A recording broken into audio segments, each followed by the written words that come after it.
사랑합니다. 사이언스 of 디자이너 좌초라고 합니다. 오늘은 어떤 부분에 대한 말씀을 드리려고 하냐면요. 보통 이혼위기가 발생을 하면 이게 남편과 나, 뭐 아내와 나 이렇게 단 둘만의 문제로만 엮여 있으면 상관이 없는데 이해관계가 복잡한 경우들이 많아요. 제3자가 있는 거죠. 내연남, 뭐 내연녀와 같이요. 자, 근데 그러다 보니까 아무래도 좀 관계를 회복하길 원하는 입장에서는 더러운 꼴을 좀 많이 봅니다. 그런 편이에요.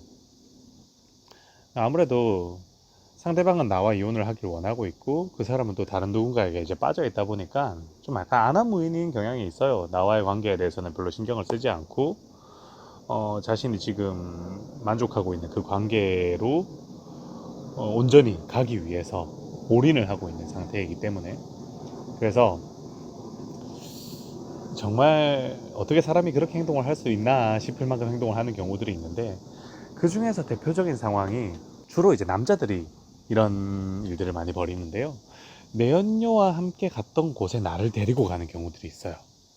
근데 이런 경우들은 관계가 굉장히 나쁠 때는 절대 있을 수 없는 일이고요.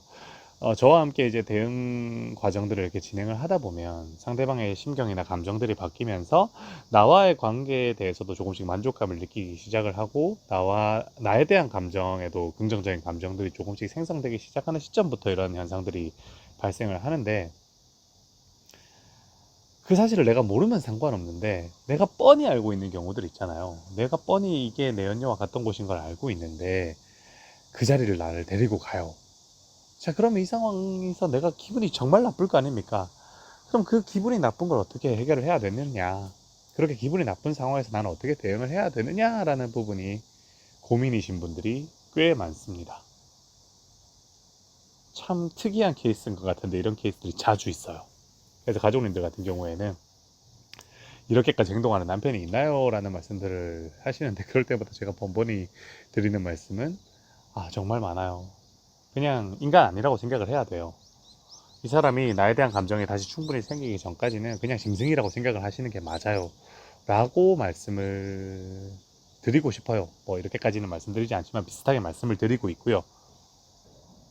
그러니까 이런 경우들이 꽤 많다 보니까 제가 이혼 위기를 극복하는 과정을 밟겠다고 저를 찾아오셨을 때 상대방에 대한 안 좋은 감정이 있는데 그냥 이혼을 하기가 두려워서 혹은 다른 이유 때문에 이혼을 막고 싶다 라고 하실 경우에 제가 그렇게 하세요, 그렇게 하면 행복해지실 겁니다 라고 선뜻 말씀드리질 않아요. 다들 아시겠지만 그렇게 말씀드리지 않고 이 과정 자체가 굉장히 어려울 거다. 특히나 어렵다는 게 어떤 대응을 해야 될지 몰라서 어려운 게 아니고 상황이 너무 무거워서 내가 대응을 해도 답이 안 나와서도 아니고 대응을 하는 과정에서 방금 말씀드린 이런 상황들이 굉장히 많기 때문에 내가 감정적으로 그 상황을 견디지 못하고 무너지거나 폭발해서 대응을 이탈하거나 상황을 망치는 경우들이 많이 생길 수 있을 거다라는 말씀들을 드리는 거죠. 이런 상황들을 내게 유리한 방향으로 활용하는 쪽으로 생각을 하셔야겠죠. 그런 쪽으로 대응을 하겠다라는 각오를 하셔야 되고 활용을 하려고 노력을 해야 되지 않겠습니까? 자, 그런 차원에서 한 말씀 드릴게요. 남편이 나와 관계가 회복되는 과정에서 나를 내연녀와 갔던 함께 했던 그곳으로 나를 데리러 갔다. 그러면 기분 나빠, 어떻게 이럴 수 있지? 이런 생각들 다 집어치우시고요. 합리적으로 효율적으로만 생각을 합시다. 나는 이 목표를 이루기 위해서 이 과정을 시작을 하는 거고 이런 상황은 충분히 각오를 했어야 했어요. 자, 그러면 각오가 돼 있는 상태에서는 매우 좋은 기회입니다. 어떤 좋은 기회냐면 남편은 어쨌든 나와의 감정이 좋아지고 있고 나와의 관계에 대해서도 긍정적인 방향으로 생각을 하고 있기 때문에 자신이 좋았던 기억이 있었던 장소로 나를 데리러 간 거거든요. 근데 거기에는 내연녀와의 좋았던 기억도 혼재되어 있겠죠. 그러면 이 내연녀와의 좋았던 이 기억들을 나와의 좋았던 기억으로 더 씌워서 융합을 시키는 과정을 밟을 수 있는 매우 좋은 기회다라고 생각을 하시면 됩니다.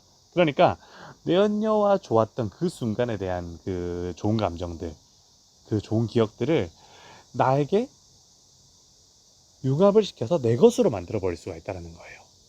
그러니까 그 자리에서 내 연녀만 탈락시켜버리고 그 좋았던 기억을 나와 함께 했던 기억에다가 더해서 나와 함께 했던 기억을 더욱더 긍정적인 방향으로 증폭시킬 수 있는 매우 유용한 도구로 활용할 수가 있다라고 생각을 하시면 되는 겁니다. 실제로도 그렇게 작용을 하고요. 그러면 어떻게 하면 되겠어요? 남편과 내연녀와 함께 했던 곳으로 갔어요. 그러면 기분 뚱해 있거나 그 부분을 막 티내고 그러지 마시고요. 내가 남편이 그렇게 좋은 공간으로 데리고 와줘서 너무나도 기분이 좋고 만족스럽고 감동받고 있다라는 것, 내가 그 순간을 매우 매우 매우 즐기려고 하는 모습들을 여지없이 여과 없이 노출을 해주시는 거죠. 그래서 남편의 기억 속에서 내가 이 사람에게 굉장히 인정받았다. 내가 아내에게 굉장히 인정받았다. 아내와 이 공간에서 굉장히 즐거운 시간들을 보냈다. 너무나도 만족스러운 순간이었다라는 기억들이 선명하게 남도록 해서 내연녀와의 좋았던 기억보다는 그 공간에서는 나와의 좋았던 기억들이 먼저 떠오르게. 그래서 내연녀와의 좋았던 기억에서 내연녀는 탈락시키고 좋았던 기억만 나와의 기억에 융합시켜 버릴 수 있게 이렇게 유도를 해주는 방식으로 대응을 해주시면 된다. 그러니까 감정적으로 대응하기보다는 계산적으로 효율적으로 합리적으로 대응을 해가자라고 생각을 해주시면 도움이 되겠습니다. 물론 이렇게 생각을 한다고 해서 그렇게 딱 칼같이 계산적으로 생각하기는 힘들다는 거 잘 알고 있어요. 하지만 내가 이런 상황이 벌어졌다는 거는 최악의 상황으로부터는 이미 좀 벗어났다. 회복 가도에 들어서 있다. 그리고 그 괘씸한 내연녀와 관련된 기억들을 내가 오히려 활용을 하는 거다. 그 내연녀 자리를 비워가는 과정에 있다. 내연녀가 오히려 내 미래에 도움이 되는 그런 순간에 있다. 꽃이다. 너가 애썼던 그 순간들이 내 것이 되었다. 이런 식으로 좀 생각을 해주시면 멘탈을 잡는 데 좀 도움이 되지 않을까 생각을 합니다. 아시겠죠? 어렵게 생각하지 말고 너무 상황에 과몰입하지도 말고 우리 조금 계산적으로 한번 가보는 걸로 합시다. 그럼 오늘 여기까지만 하는 걸로 하고 또 다음 시간에 가족님에게 도움이 될 만한 내용으로 찾아뵙도록 할게요. 안녕.